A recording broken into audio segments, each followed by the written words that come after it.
Good afternoon, everyone.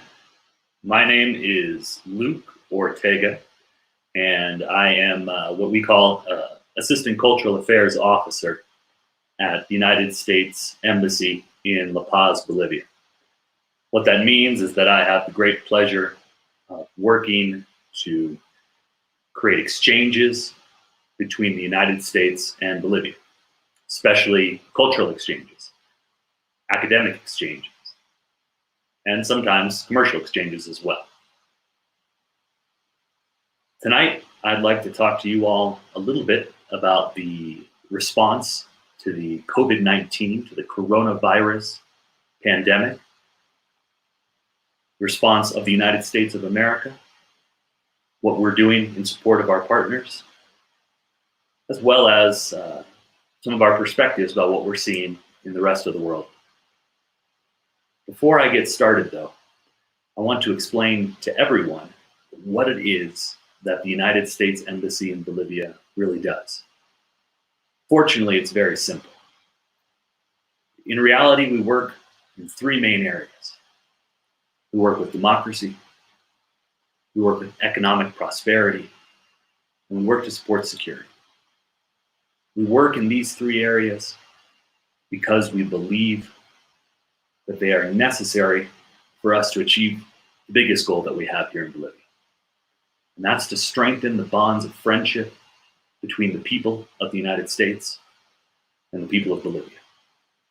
Fortunately, I get to help with that a lot with those cultural and those educational exchanges that I mentioned at the top. But that's what we do in a nutshell.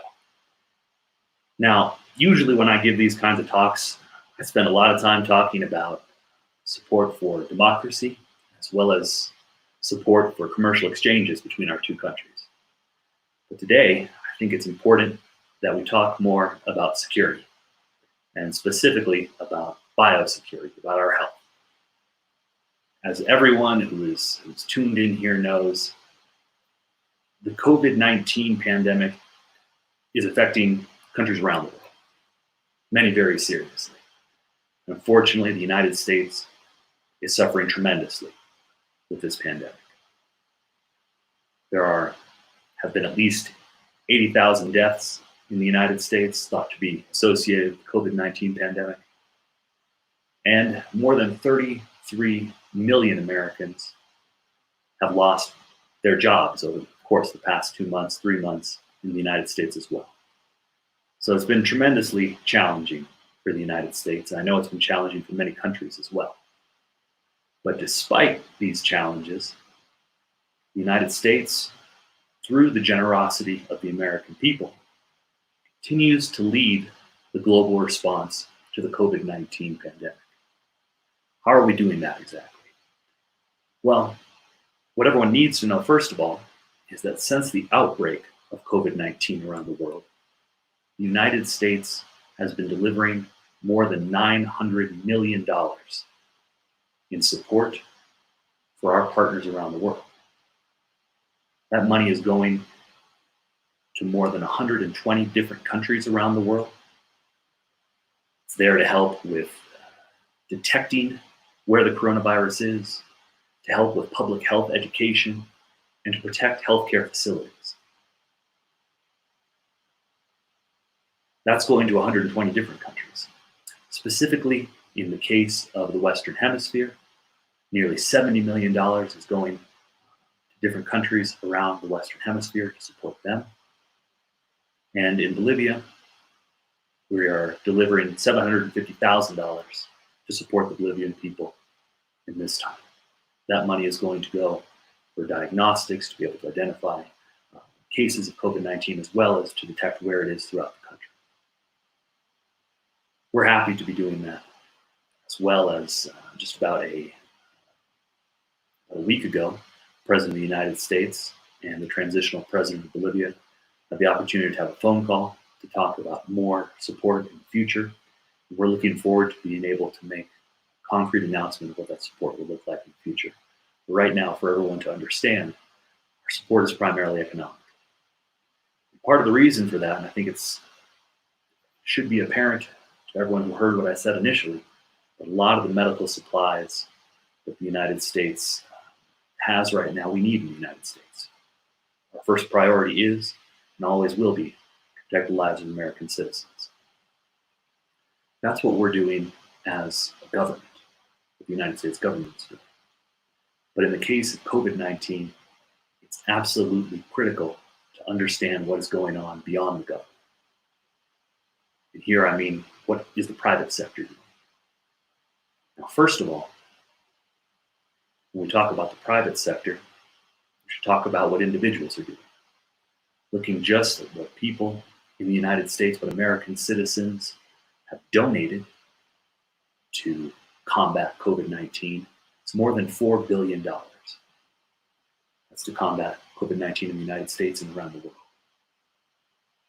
But also important is the work that companies and American companies are doing to try to bring an end to this nightmare.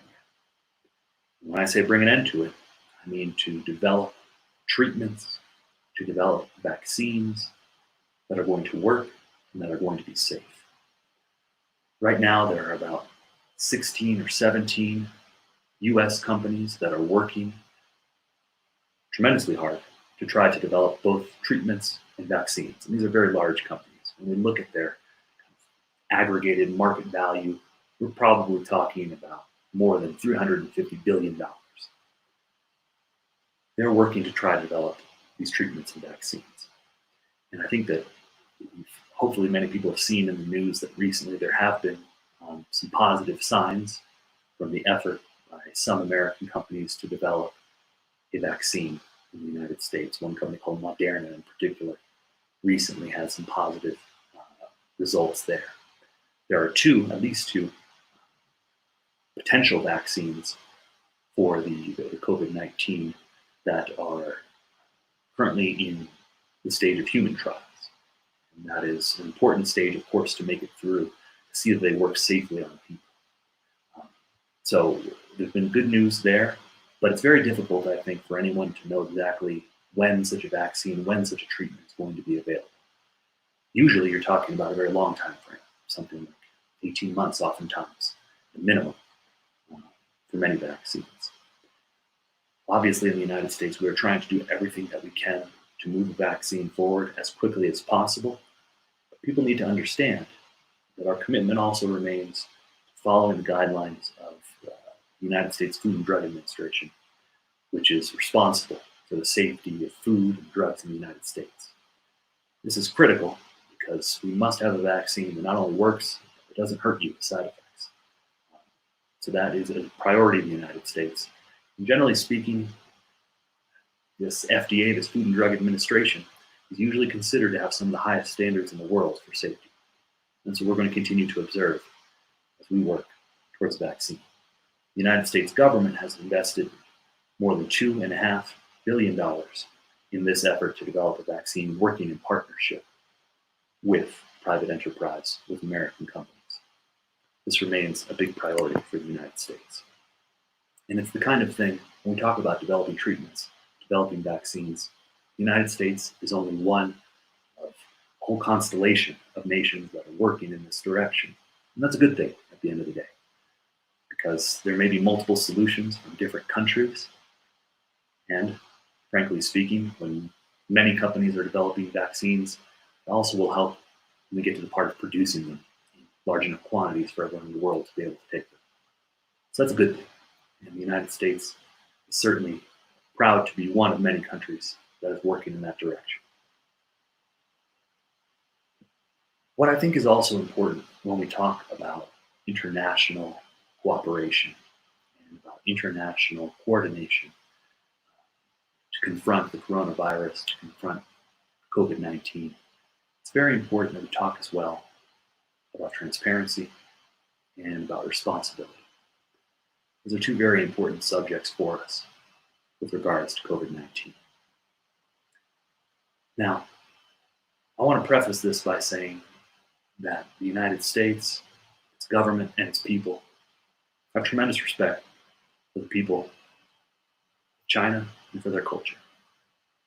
We want to work with them. And frankly, in February, when China was the epicenter of the coronavirus, the United States sent support to them as well in the form of medical supplies to the Chinese people in support of them.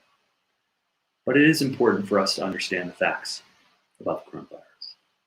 It did begin in China, in a city called Wuhan.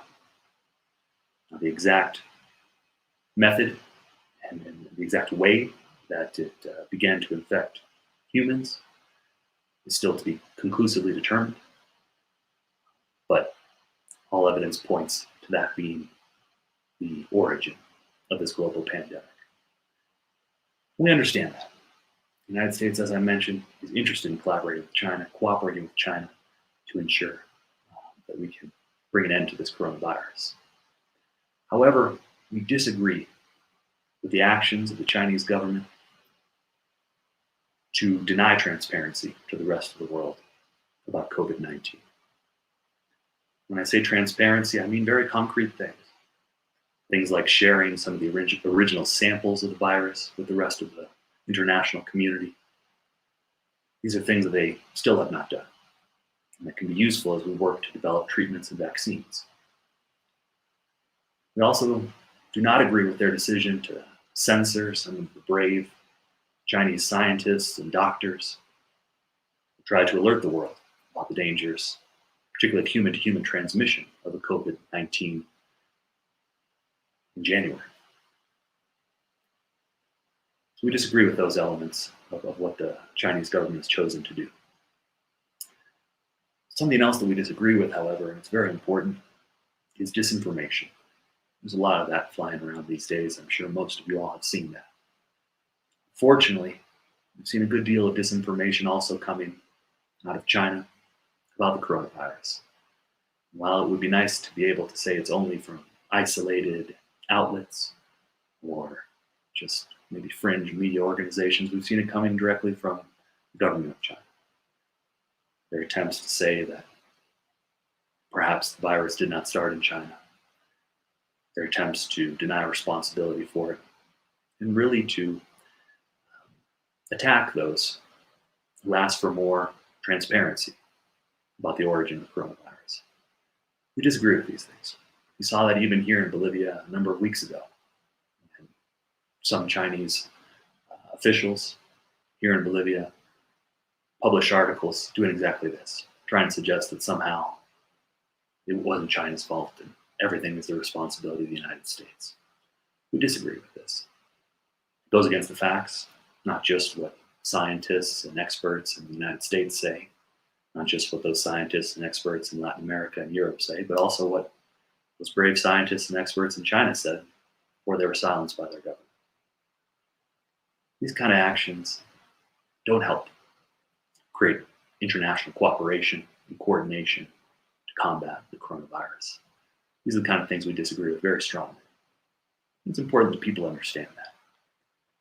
I bring this up not because the United States is demanding anything more than truth and transparency from every one of our partners as we work to combat this coronavirus. People do need to understand that. So we think that all countries do need to act with transparency. They need to act with responsibility in these moments. That's what we're going to be doing ourselves. I want to kind of sum things up for you all, and then I'd be very happy to see if I can respond to some questions and to also provide a little bit more information to you all. But what I believe is that the United States, through the generosity of the American people, continues to lead the response to the coronavirus and is working with our international partners to try to contain and combat this coronavirus. We'll continue to do so despite the tremendous challenges we are facing in the United States. I want to bring things back a little bit more specifically to Bolivia right now, though, because a lot of times people ask me, well, what is the United States Embassy doing these days? Are you even still open? What's your position on all of this?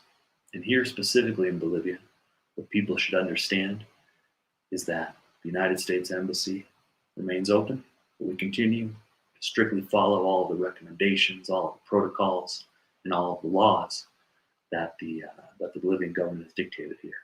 What that means is that we're doing a lot of our work virtually, just like this talk.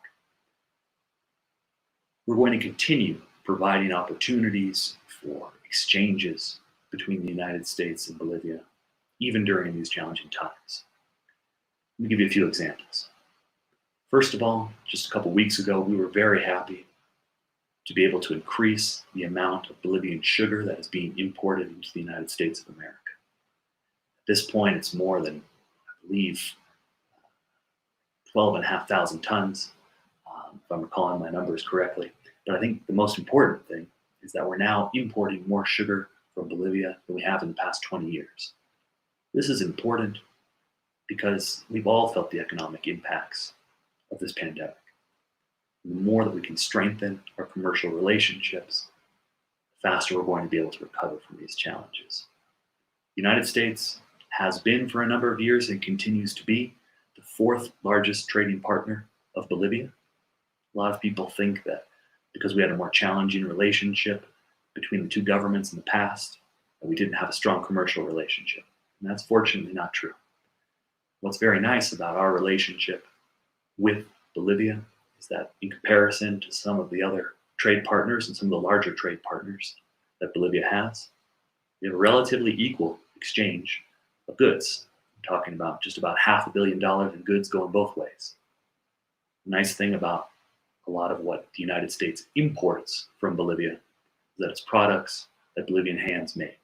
It's a little bit different than some of the other trade partners that Bolivia has. For example, with China, There's much more imported from China than is exported there.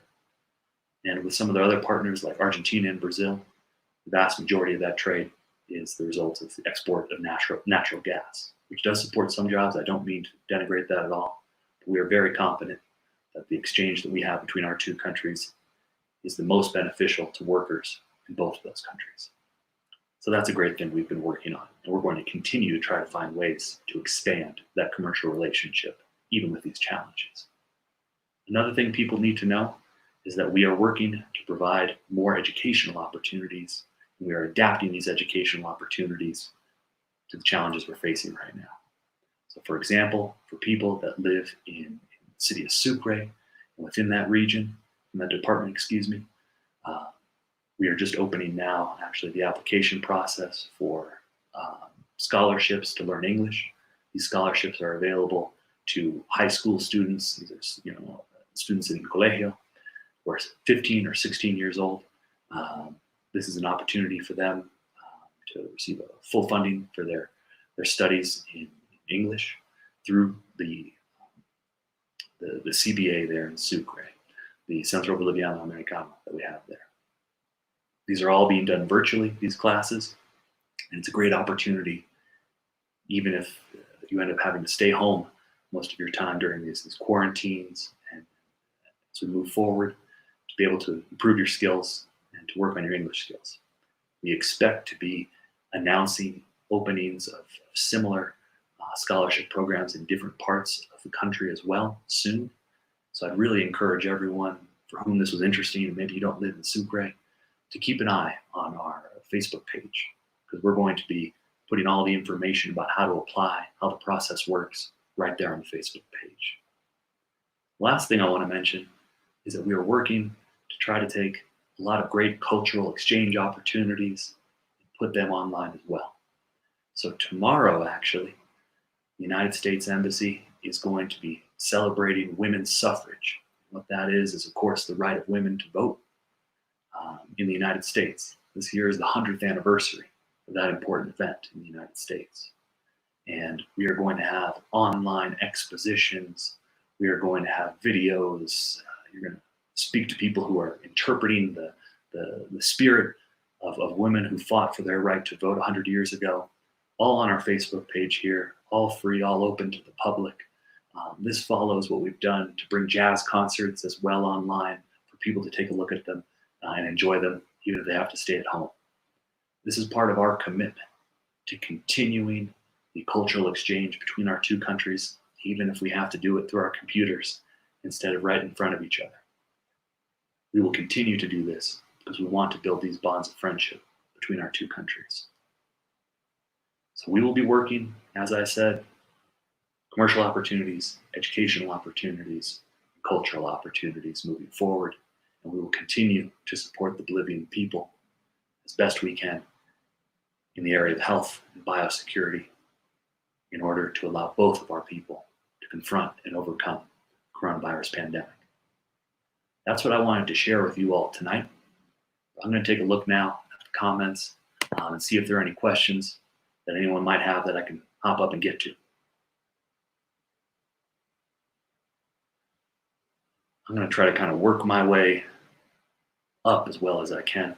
And I see this question from Jorge Rene asking about how long is this going to last? This is the biggest question everywhere, I think. This is the kind of thing that people are asking here in Bolivia, and they're asking in the United States as well. Many people have probably seen in the news that many Americans have very strong feelings about how restrictions on movement, restrictions on leaving your house have been in the United States. I think everyone is anxious for this to be over. In some ways, I think, as I mentioned before, when we're looking for a vaccine that's going to provide a definitive end to this pandemic, it is very hard to put down the date there. As I mentioned, there are two very advanced American companies that are already in the later stages of human trials for the vaccine. But I think that I cannot honestly tell you when they're going to have it ready to go. As I said, as I understand, many experts believe that it's a minimum, you're going as quickly as you can, 18 months to get a vaccine. Obviously, everyone is going to be stepping on the gas, doing everything they can to bring that about as fast as possible.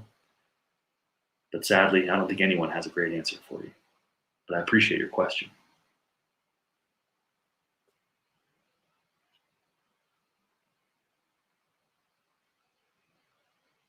Thanks, Mark.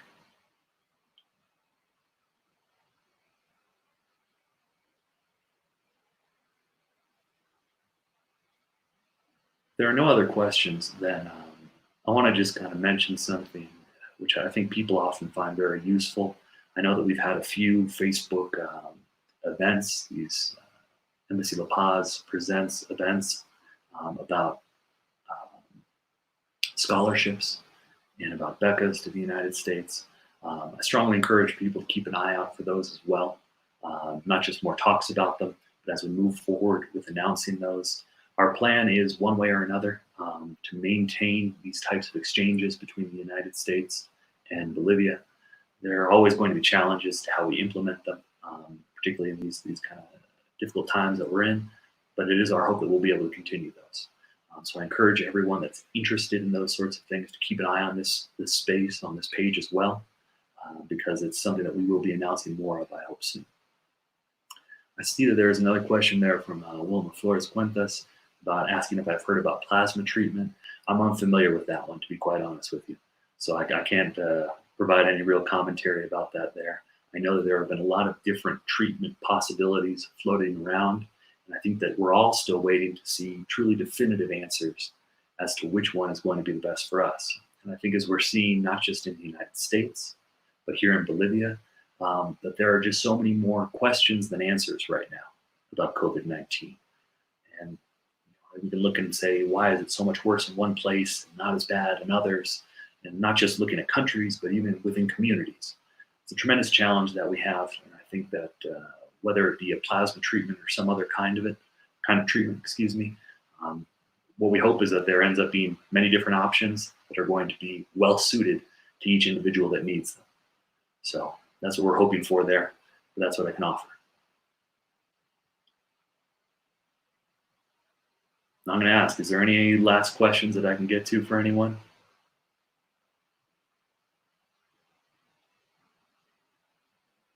Okay. Well, it doesn't sound like anybody has any kind of burning question right now. How about this one? So Becky asks, what would you recommend for people that are going back to work? I think the most important thing is to take every precaution that you can and look very closely at your own health.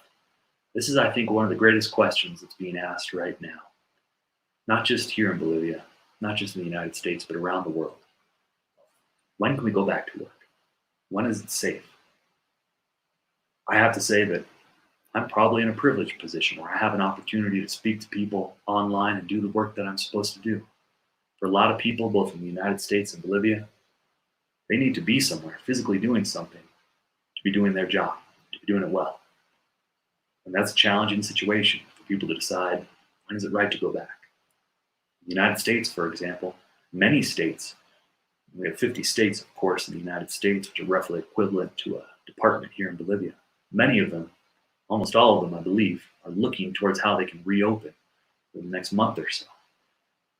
And this is going to be the biggest question for all of us. I think that for many people, at a minimum, masks and gloves sounds like the right idea. I personally, though, believe that speaking as a representative of the U.S. Embassy in Bolivia, probably not qualified and probably don't really have the authority to tell someone what to do or what not to do. But I can tell you what I will do. If I need to be going back, for example, to do work at the United States Embassy here in La Paz, I tend to studiously be wearing a mask, be wearing gloves, and to do my very best to limit my personal contact with anyone around me. Now, I'm not a doctor or a scientist. That's the personal choice that I've made there. Frankly, preference is to try not to be putting myself around other people for their health and for my own sake. But it's a good question, Becky. I know it's a challenging one for all of us. And frankly, I wish I had a really solid answer for you on that one. See another question here. Is there opportunities to improve tech transfer and education from the United States and Libya? I think there are absolutely opportunities in both of these directions. This is something that we have been working on a great deal. at the United States Embassy here for a number of years. One of my very favorite initiatives that we have been working on in this question, how do we improve the quality and the strength of Bolivian scientists. We've had a wonderful program which has been to support science camps here in Bolivia. And this is, I think, an interesting thing, because many people maybe don't know so much about science camps or how it works, but it's these great opportunities for young folks who are interested in science to be with a whole bunch of other people who are very interested in science. And here I'm talking about, like, not just making volcanoes that, shoot baking soda out, but really pretty heavy things. Looking at how you map DNA, looking at how cancer cells replicate, how you create antibiotics, for example, how you create cybernetics and cyborgs. The United States has been supporting these science camps in Bolivia for the past 5 years. They've grown tremendously. And what we've seen, I think, is it's been a wonderful way to identify and to support the tremendous scientific minds in this country. Every year, about 20 U.S. scholars from universities like MIT and Harvard and Berkeley all come down to Bolivia, and they sit down with about 300 young Bolivians who want to be scientists. And they talk about science, they work on projects together, and they develop whole new laboratories down here in Bolivia. And what we found is that, yeah, it may be true that they're not necessarily going to invent the cure for cancer over the course of a few weeks sitting together, but it's often a fabulous way for young Bolivians to really get opportunities for future study, especially in the United States, with some of the best science and technology and engineering and mathematics schools that we have. And it's been wonderful to see that initiative grow. What we are trying to do at the embassy is not only support that as kind of a base, but then also try to provide the opportunities for scholarships and for other means to go to the United States and study there. And we can talk about how the U.S. government can provide scholarships, and that is good. But one of the other great things that we're able to do is provide a whole consulting service, which is called Education USA. And these are located in all of the Central Bolivianos Americanos around the country. And their job is really to help young people who are interested in studying in the United States find the university and find the money to make it happen. This is a free service. We're not charging anyone for this.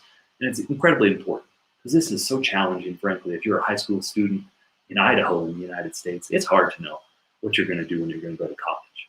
It's even harder if you don't live in the United States and you still have things to learn, perhaps, about the United States and its educational system. So this is a free service we're providing to Bolivians to do exactly this, to help with these educational links between our two countries. This is of tremendous importance to us, and especially in the area of science and technology. We're happy to see a wonderful participation from young Bolivians, for example, in a process with NASA on my shirt here to develop a new lunar rover last year. There were some finalists were from Bolivia. There's such tremendous opportunities for exchanges between our two countries, and we absolutely prioritize the area of science and technology for those exchanges.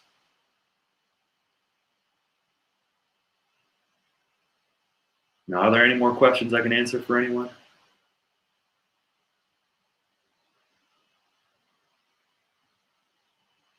So I've got a good question here from Wilma again, talking about the origin of the coronavirus and asking, do I think it was created? Do I think it comes from animals? What I have read, in my understanding, is that it does originally come from animals. But again, that's just based on what I have read and what my understanding is. But this is why I think it's so critical for us to get transparency and responsibility from the government of China. And the reason why it's so important is because we have all of these questions. And I think that what we need to see is really the possibility for an investigation into where exactly the origin of the coronavirus was. And this is something that we've had a lot of challenges, and not just the United States, frankly, but other countries like Australia, for example, has had tremendous challenges trying to get the government of China to agree to a kind of independent and thorough investigation into how this virus went from an animal to a human. There are a lot of theories out there, and I don't want to kind of push any theory that I don't have any real evidence to believe in. But I do think that this is an opportunity, no matter what the origin ends up being, for us to think hard about things like wildlife trafficking, because when we take animals out of where they should be and send them off into human populations, there can be consequences for that. I had the opportunity to see a lot of that when I previously served as a representative of the United States government in Africa, see the other side of the challenges there. So that's the kind of thing that I think no matter what the answer is, this is a great opportunity for us to think hard about those questions and ask ourselves if there is not more that we can be doing as a global community to respond to those questions. So those are, I think, are the main things that I want to touch on for everyone there. But again, if there's other questions, I'm happy to respond.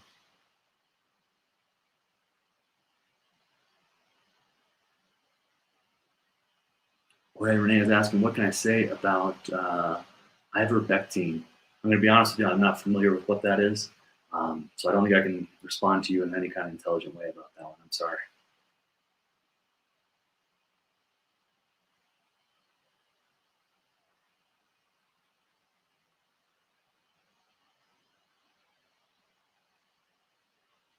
Someone's asking about the vice president, if he is well. I got to be honest, I've not heard directly from the vice president anytime recently. I hope that he is well. I hope that he and his family are well. But I have no further information into the personal health of any U.S. government officials.